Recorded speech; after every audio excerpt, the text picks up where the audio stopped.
यो वार्यत पापेभ्यः सर्वदा सर्वमानवान् प्रयोजयति धर्मे च नित्यं गुरुवं पूज्यं नमामि तं। बंदहु गुरु पद कंज कृपा सिंधु नर रूप हरि महा मोहतम पुंज जासु वचन रवि कर निकर जरत सकल सुरवृंद विषम गरलो जेहि पान किए तेहि ना भजसी मन मंद को कृपाल शंकर सरीस। बोलिए श्री गुरुदेव भगवान की। 2 मिनट कीर्तन कर ले। ओम जय गुरुदेव, ओम जय गुरुदेव।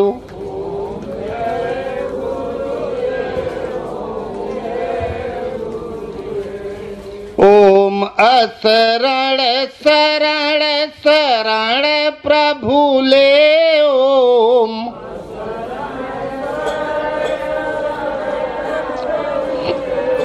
ओम जय गुरुदेव, ओम जय गुरुदेव।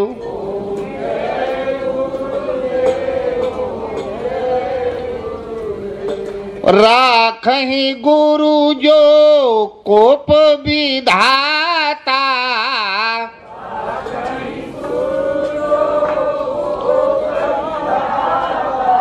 गुरु विरोध नहीं को जग त्राता।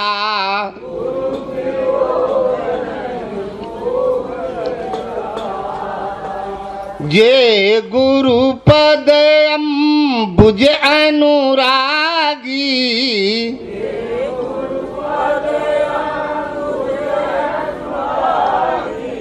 ते लोकहूँ बेदहूँ बड़ भागी।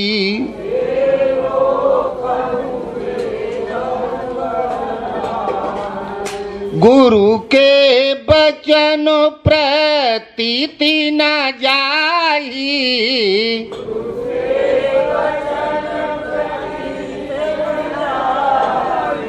सपने सुगम न सुख सिद्धि ताई।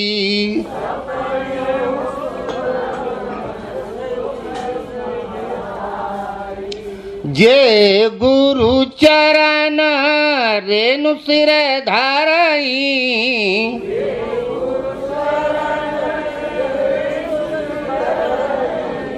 ते जनु सकल विभव बस करई।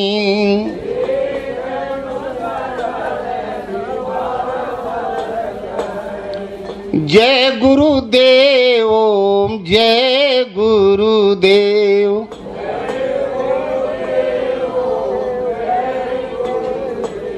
ओम जय गुरुदेव, ओम जय गुरुदेव।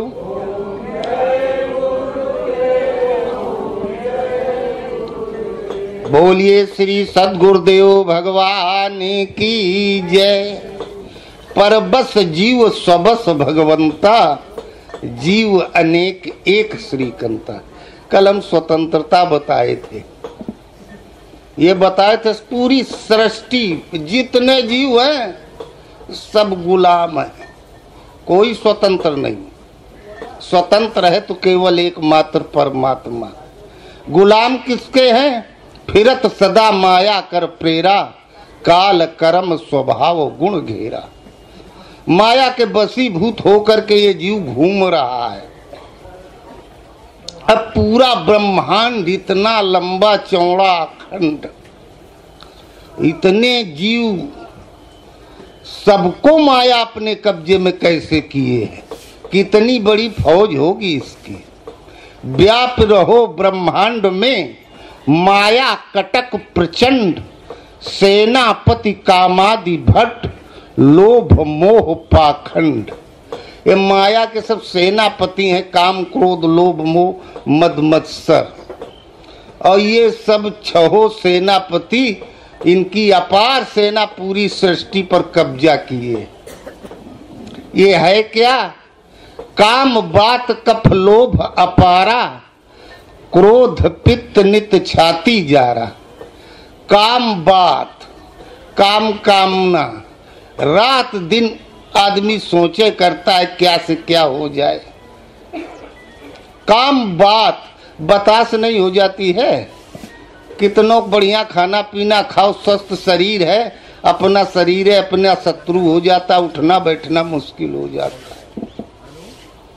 कफ लोभ है अपारा, ये पित्त की बीमारी, कफ की बीमारी, ये लोभ का प्रतीक है। क्रोध काम बात कफ लोभ अपारा, क्रोध पित्त नित छाती जारा। क्रोध ये पित्त की बीमारी है, और बात पित्त कफ, ये तीन बीमारियां, काम क्रोध लोभ, और ये तीनों आपस में सगे भाई हैं। प्रीति करें जो तीनों भाई, उपजे सन्निपात दुखदाई। ये तीनों आपस में सगे भाई हैं, इनकी पटती नहीं है। एक ही बीमारी सबसे ज्यादा मनुष्य को होती है, दो दबी रहती हैं। ये तीनों किसी किसी के ऊपर पूरे पावर से अटैक करती हैं, और जिस पर ये तीनों भाई इकट्ठा होके हमला बोल दें, उपजे सन्नपात दुखदाई। सन्नपात मरने के थोड़ा पहले आदमी का सेंस खत्म हो जाता है, बड़बड़ बड़बड़ बड़बड़ बड़बड़ बोले करता है। वही गीता में भगवान कृष्ण कहते हैं, अर्जुन ये काम क्रोध लोभ तीन नरक के द्वार है। ये ज्ञानियों के भी नित्य बैरी है। बड़े बड़े विद्वानों की विद्वता, जब इनका कोप होता है जीव के ऊपर, तो विद्वता धूल में मिल जाती है। इनके सामने किसी की चलती नहीं। अब ये रहते कहाँ हैं? इनको यदि हम पता लगा ले कहाँ रहते, ये शत्रु हैं हमारे। जब तक दुश्मन जिंदा है और सुख से आदमी सो नहीं पाता है। अब इन्हें जब समाप्त करना है तो पहले पता लगाएं ये रहते कहाँ, तब समूल नष्ट करने के विषय में सोचेंगे, प्रयास करेंगे। भगवान कृष्ण कहते हैं, अर्जुन इंद्रियां मन और बुद्धि इनके वास स्थान। ये यहाँ यहाँ रहते, इंद्रियों में रहते हैं, मन में रहते हैं, बुद्धि में रहते हैं। बस इन्हीं तीनों जगहों का, घरों का घेराव कर लो, ये भाग के न जाने पावे, इन्हें मार डालो। मारेगा कौन? क्षमता किसके अंदर है? हम तो समर्थ है नहीं, फिर हम अब किसकी मदद के द्वारा इन शत्रुओं को समाप्त करें? मानसकार कहते हैं, राम भजन बिन मिटे की कामा, राम भजन बिन मिटे न कामा, थल विहीन तरु कबहू की जामा। ये काम कामनाएं केवल भगवान के भजन से समाप्त हो सकती हैं, और वो परमात्मा निष्काम है, कामनाओं से परे है। आज रोज एक फाइल नहीं बाबाओं की दबती और दूसरी फाइल टेलीविजन पर आ जाती है। पूरी सृष्टि में भगवान का भजन कोई करते नहीं। कोई गणेश जी, कोई हनुमान जी, कोई विंध्याचल माई। ये मानसकार कहते हैं, इनको समाप्त करने की क्षमता केवल परमात्मा में है। भजन का मतलब उन परमात्मा का हम आवाहन करें, सहृदय उन्हें पुकारे। राम भजन बिन मिटे की कामा, थल विहीन तरु कबहू की जामा। अब ये मिट गए, वो महात्मा हो गया। जिसके मिट गए वो महात्मा हो गया, साधु हो गया। उसकी पहचान क्या है? तो मानसकार कहते हैं, ऊसर बरसा त्र नहीं जामा, जिम हरिजन ही उपज न कामा। अरे ऊसर में हाईब्रिड बीज बोओ, कितनों खाद डालो, वो बीजे आपने नष्ट कर दिया, उसमें वो पौधा उत्पन्न करने वाले उर्वरक ही समाप्त हो गए, वो जल के सब राख हो गया। तो संत के विषय में कहते हैं, ऊसर बरसा तृण नहीं जामा, जिम हरिजन ही उपज न कामा। अब वो भगवान ने जब काम ही समाप्त कर दिया, साधु बना दिया, तो उसकी पहचान ये बताए। स्वामी जी शंका समाधान में लिखे हैं, अपने से रचना करके स्वरचित दोहे में है, अड़गड़ करनी कर गए जग भाव ऊसर एक। अब ऊसर में कुछ भी बो, क्रोधई सम कामी हरि कथा, ऊसर बीज बये फल जथा, उसमें कुछ भी वो समाप्त हो जाता है। तो ये काम क्रोध लोभ 3 शत्रु हैं, इंद्रिया मन और बुद्धि इनके निवास स्थान हैं। इनको मारने के लिए हमें भगवान का भजन करना पड़ेगा, परमात्मा का आवाहन करेंगे, उन्हें पुकारेंगे, तब वो आएंगे। भजन की 4 विधि हमारे महात्मा लोग आप लोगों को बताए। आज तो लगातार इसी पर चर्चा हुई। ये जो जिस दिन से हम लोग जब पैदा हुए ना, पैदा होने के 1 सेकंड बाद तत्काल हमें पता नहीं था हम हैं कौन। श्वास चल रही थी, किसी को हम नहीं पहचानते थे।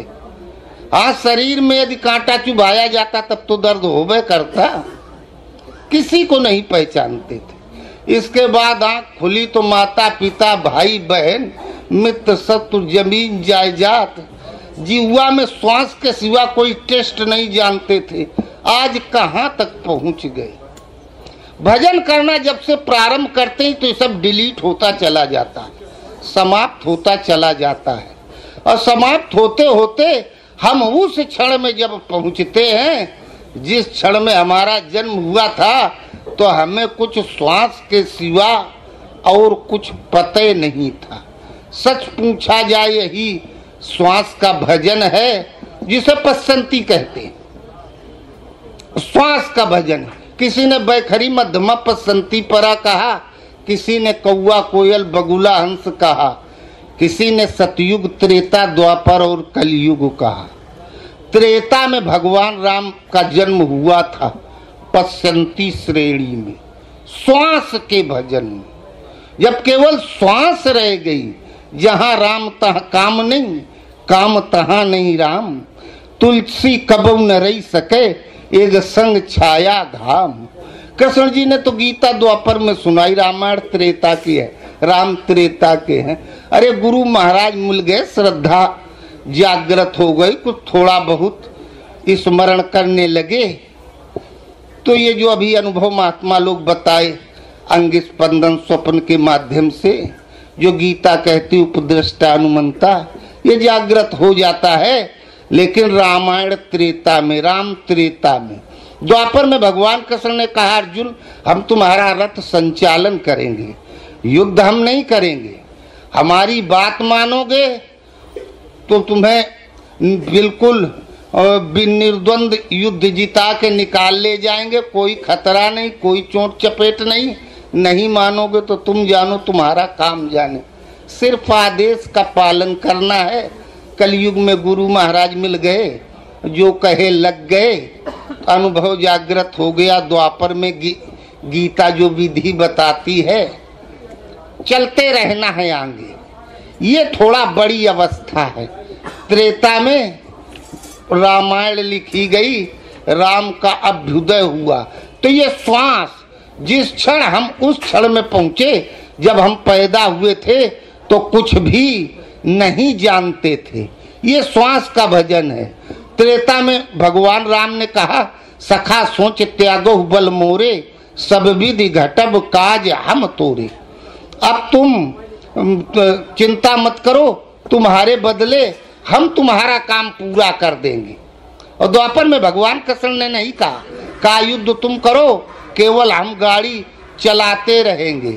तो एक पहले तो हम करते हैं, आगे एक ऐसी अवस्था आ जाती है, भगवान कृष्ण कहते हैं, अर्जुन न मैं कुछ करता हूँ न कराता हूँ, न क्रिया के संयोग को ही बैठालता हूँ, फिर भी मूढ़ बुद्धि अविवेकी जन कहते हैं कि भगवान करते हैं।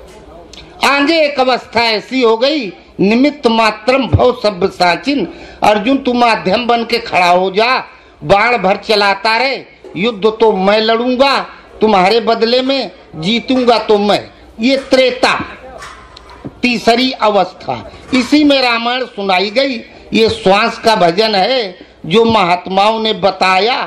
तो भजन की जो 4 विधि बताई गई, विधि नाम ब्रह्मा का है और ब्रह्मा जी के 4 मुख हैं, 4 ही दिशाएं हैं और 4 प्रकार का भजन है। ये ध्यान से सुने। 4 प्रकार का अनुभव भी है जो भगवान बताते हैं।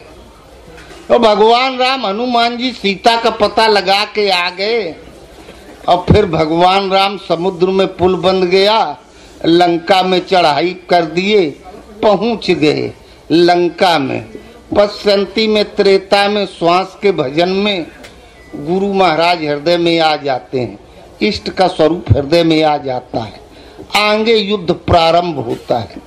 भगवान राम जानते थे रावण दीर्घ जीवी है, त्रैलोक विजेता है, लंका पर विजय प्राप्त करना आसान नहीं।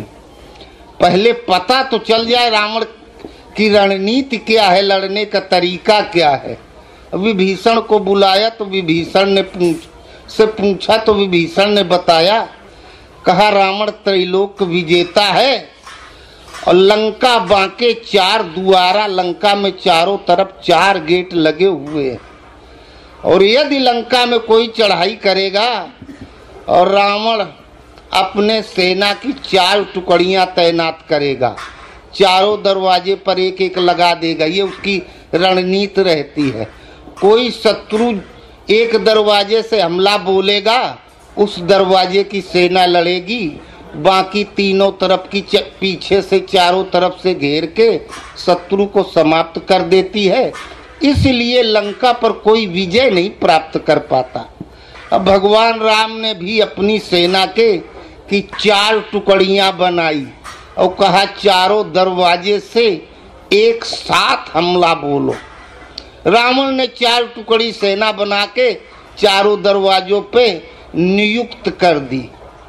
पूर्व में दुर्मुख और प्रहस्त के नेतृत्व में निशाचरों की सेना, दक्षिण में अतिकाय और अकंपन, पश्चिम में मेघनाथ, उत्तर में स्वयं रावण विराजमान। भगवान राम भी अपनी, विभीषण ने बताया था कहाँ कैसे सेनापति वो लगाता है, तो फिर भगवान राम तैयार किए। पूरब में वो दुर्मुख और प्रहस्त के सामने हनुमान जी को भेजा, कहा तुम अकेले पर्याप्त हो, पहुंच जाओ उधर।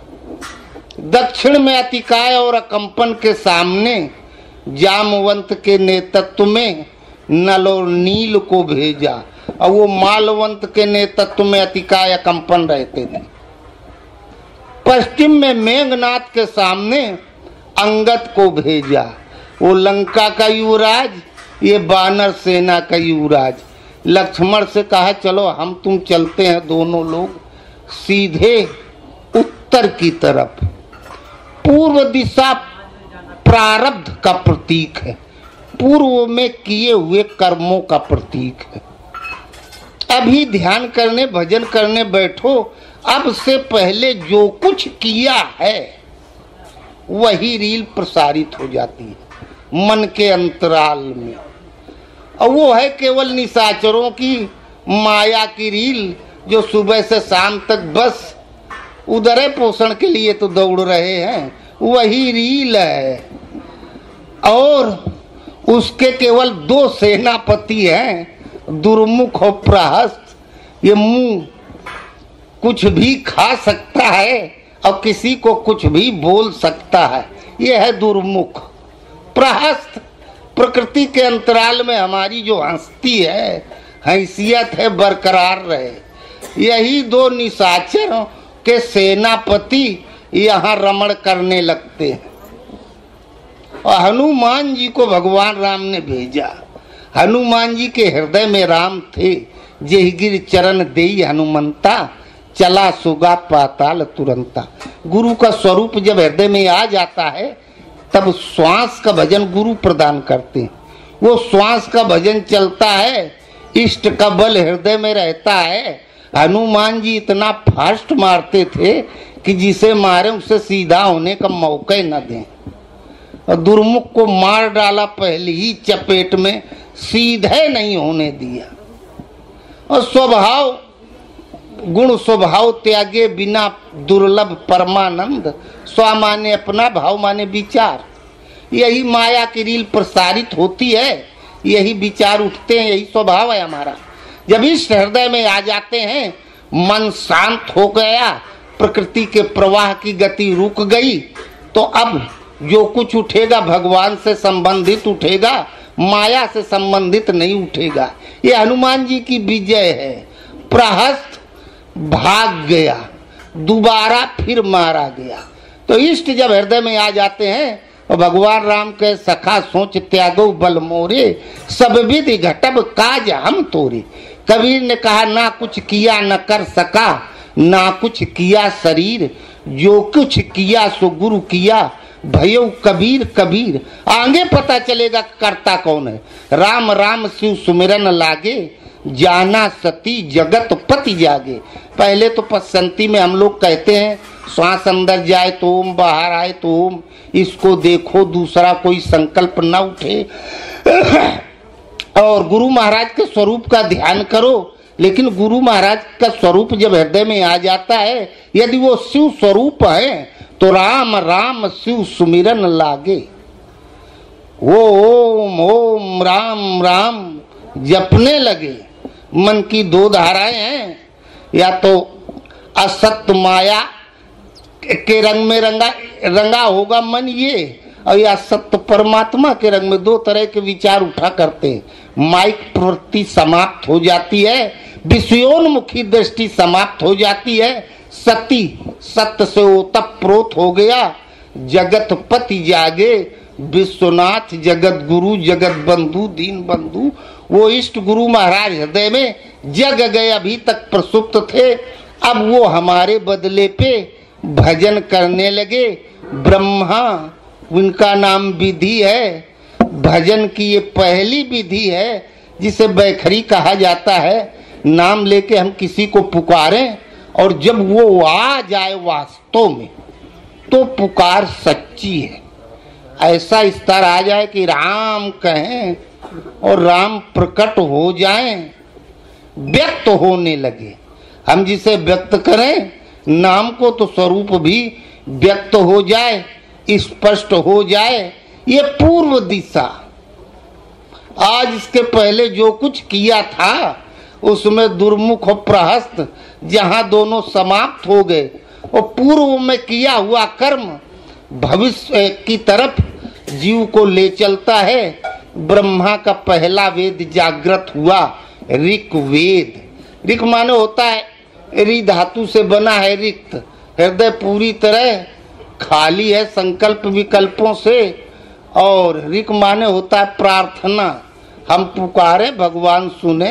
मैं मोबाइल का सही नंबर अब पकड़ने लगा, डायल होने लगा। फिर दक्षिण दिशा, ये भविष्य का प्रतीक है।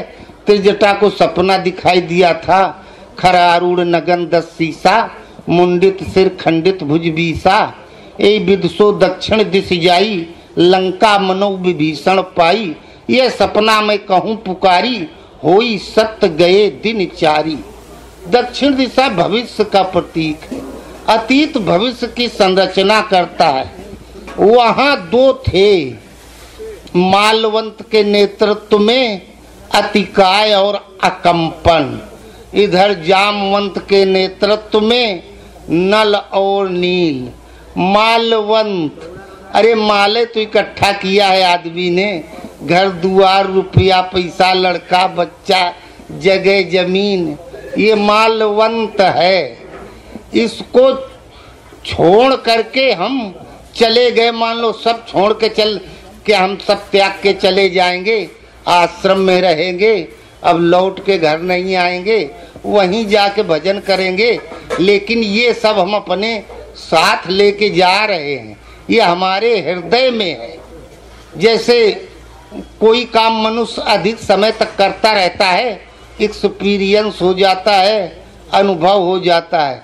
हम चूना वाली तम्बाकू खाते हैं सुबह जब उठते हैं, चाहे 2 बजे बिस्तर पर नींद टूटे, चाहे 3 बजे, चाहे 4 बजे, श्वास में प्रयास ओम ओम, ध्यान स्वामी जी के चरणों में, हाथ सुरती के डब्बा पर। वो ये कई साल का एक्सपीरियंस है, अनुभव है। अब बाहर से छोड़ दे, एक दिन ना रखें पास, लेकिन जब सुबह ध्यान टूटेगा तो मन पहले वहीं भाग के जाएगा। अतिकाय और अकंपन, जो कुछ हमने अभी तक जुटाया था बाहर से त्याग भी दे, लेकिन अंदर उसका स्वरूप इतना प्रबल है अतिकाय कि हम उसको अंदर से हटाना चाहते हैं, वो हिलते डुलता नहीं। अकंपन, वो कितनों जोर से उसमें धक्का मारे, अपने पावर का प्रयोग करें, मन को लगावें, भगवान में हटावें इसे, लेकिन वो पहाड़ की तरह अचल बन के खड़ा हो जाता है। ये है अकंपन। और भेजा भगवान राम ने जामवंत के नेतृत्व में नल और नील को। और जामवंत, दूध को जमा दो तो दही जम जाता है। कबीर ने कहा पहले दही जमा ले बंदे, पीछे दुहिए गाय, बछड़ा वाके पेट में माखन हाट बिकाए, हम झिनवा ओढ़े। पहले दही जमा ले। भजन करते करते एक ऐसा स्तर आ ही जाएगा एक दिन जब मन जम जाएगा, जहां चाहेंगे वहां रोक देंगे। तो फिर आपसे आप, ये जो मन सहित इंद्रियां हैं, इनसे ब्रह्म पीयूष की धारा प्रवाहित होने लगती है। गाय का दोहन, बछड़ा वाके पेट में माखन हाट बिकाए। जब हृदय में ब्रह्म परमात्मा का आविर्भाव हो जाता है तो महिमा फैलने लगती है। माखन महिमा कि वहां गए बड़े बढ़िया महात्मा, यार बड़ा ऐसा ऐसा वैसा। ये तो वो जामवंत, भजन करते करते जब मन जम जाएगा, जहां चाहोगे रोक दोगे, एक चाल फिर हटने वाला नहीं है। तब नल ने मारा अतिकाय को और नील ने मारा अकंपन को। नल, पानी की टोटी खोल दो ना, प्रेशर से जमीन में गड्ढा हो जाता है। संकल्प विकल्प रहित श्वास जब इष्ट की हृदय में आ जाते हैं तो श्वास चलती है, उसमें इतना बल होता है, पराक्रम होता है। ये स्मृत पटल धरती गड्ढा हो जाता है। नाभि से ब्रह्मांड के बीच में परमहंस महाराज कहा कर मोर श्वास बांस की तरह खड़ी है। ये नल, धारावाहिक टोटी। अब वो अतिकाय, वो पहाड़ तो बही जाएगा। पानी में वो क्षमता होती है। केदार सरोवर टूटा, तुम्हारा केदारनाथ में प्रलय छा गई। अकंपन, नील ने मारा। जब भगवान नाम रूप के सिवा कोई संकल्प अब प्रभाव हमारे ऊपर नहीं डाल पा रहा है तो भगवान का रंग नीला है। नीलांबुज श्यामल कोमलांगम, वो भक्ति के रंग में रंग गया। अब वो नियमित रात दिन अहर्निश जागत में सुमिरन करे, सोवत में लौलाए, सूरती डोर लागी रहे, तार टूट ना जाए। वो दक्षिण दिशा में यजुर्वेद निकला। यजुर्वेद यजन की विधि विशेष, ब्रह्मा का दूसरा मुख, भजन की विधि जागृत हो गई। और ये विधि जागृत हुई तब फिर तीसरी दिशा, पश्चिम दिशा, वर्तमान का प्रतीक। यहाँ लंका का सर्वोपरि योद्धा मेघनाथ, ये रावण से बड़ा योद्धा था। रावण को इंद्र से लड़ने गया, स्वर्ग पर चढ़ाई की, देवराज इंद्र ने घेर लिया चारों तरफ से, भागने का मौका नहीं मिला। पहुंचा मेघनाथ, ऐसी की तैसी करके रावण को ले आया। रावण ने उसी दिन नाम रखा इंद्रजीत। ये इंद्र को जीत करके आ गया था। ये मेघ कहते हैं बादल को, नाद कहते हैं गर्जना को। अरे काम क्रोध लोभ कुछ जब पूरे वेग से होता है ना, तो जैसे आकाश में बिजली तड़के आदमी भयभीत हो जाता है, शरीर के रोम रोम पर इसका शासन हो जाता है। हम जानते हुए भी इससे नहीं बच पाते हैं। ये मेघनाथ, ये पश्चिम दिशा वर्तमान का प्रतीक है। यदि वर्तमान अब सिर्फ हमारा अभी सुधरता हुआ चलेगा, भविष्य और भूत दो का संयम सदा विजय प्राप्त हुई तो बचा वर्तमान। ये मेघनाथ, इसके सामने लड़ रहा है वानरों का सेनापति अंगद। भजन करते करते धीरे धीरे लगाव हो जाता है। अनुराग रूपी अंगद मिले न रघुपति बिन अनुरागा, किए कोट जप जोग विरागा। इष्ट के चरणों में पूर्ण अनुराग है। इतने में पूरब से जीत के आगे हनुमान दोनों ने पश्चिम का दरवाजा तोड़ दिया। वर्तमान पर भी विजय प्राप्त हो गई। ब्रह्मा का तीसरा मुख खुल गया। साम वेद सम परमात्मा है, उस परमात्मा को विदित करा देने वाला ये तीसरा भजन, जिसे क्षत्रिय श्रेणी कहा गया, त्रेता युग कहा गया। अब वो उत्तर में है रावण, उधर है राम और लक्ष्मण। ऊर्ध्वरेतावस्था उत्तर दिशा का प्रतीक है। अब सीधे तीर की तरह ऊर्ध्वरेता अवस्था में जाना है। लक्ष्मण लक्ष्य का मनन, राम नाथ साथ धनु हाथ हमारे। अब कोई चिंता न फिकर, सीधे ऊर्ध्वरेतावस्था में उत्तर की दिशा, एक तार एक रस भजन करते हुए जाना है। और ये चौथा है जिसे परा का भजन कहते हैं। ब्राह्मण श्रेणी कहा गया, सतयुग कहा गया, हंस कहा गया। अहम माने हम, ब्रह्म माने परमात्मा। हमारे अंदर ब्रह्म परमात्मा का आविर्भाव हो गया तो हम हो गए ब्राह्मण, प्रकृति से परे हो गया। परा अर्थात दिव्य अलौकिक, अलौकिकता प्राप्त हो गई। ये हंस श्रेणी का हो गया। वो हंस संत हंस गुण गाही पे परिहरि वारी विकार। वो हंस मोती चुनता था और कुछ नहीं, अर्थात विषयोन्मुखी दृष्टि सदा सदा के लिए समाप्त हो जाती है। एकमात्र स्टोनमुखी दृष्टि शेष रहती है। ये प्रकृति के परे परा का भजन है। हंस हो गया। अब एक अवस्था आगे शेष है जिसे परमहंस कहते हैं। हंस माने आत्मा, परमहंस माने परमात्मा। अब आत्मा और परमात्मा बिल्कुल आमने सामने है। अभी तक हम भजन करते थे, घंटे 2 घंटे 4 घंटे 2 मिनट भी अपने पक्ष में नहीं पाते थे। अब सीधे सीधे भगवान और भक्त का द्वंद्व युद्ध आमने सामने है। माया पहले तो इधर भगवान इधर माया, बीच में जीव, इधर माया खींच रही इधर परमात्मा। अब वो पार कर गया, अतिक्रमण कर गया। अब परमात्मा साधक और भगवान के बीच में माया का पर्दा समाप्त हो गया। जो कुछ भी कर रहा है प्रतिक्षण उसका भजन हो रहा है। इसलिए सुबह शाम आधा घंटा 20 मिनट नाम का जप करें, गुरु महाराज के स्वरूप का ध्यान करें, गीता पढ़ते रहें, शास्त्र सुचिंतित पुन पुन देखते रहना चाहिए। और वो पढ़ने पर हम लोग सिर्फ इसलिए बल देते हैं, देखो समाज में रहने से एक सी मनोदशा नहीं रहती।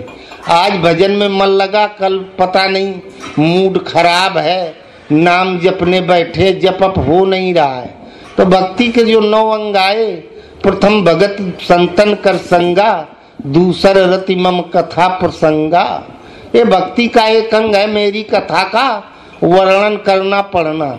अब भजन करने बैठे हैं, बड़ा तेज बीपी हाई, एक क्रोध किसी पर आ रहा है, वो बैठना नाम है जप हुआ और बैठे बैठे बाद में उठ के चल दिए। अगर हम पढ़ रहे हैं, जोर जोर उच्चारण के साथ पढ़ा जाता है, तो उसमें वो सब भूल जाता है। तो ये भक्ति का कोई एक ऐसा अंग होना चाहिए जो खंडित ना हो। तो नियमित अगर हम पढ़ रहे हैं कम से कम, तो एक अंग कम से कम तो है भक्ति का ऐसा जो खंडित नहीं हो रहा है।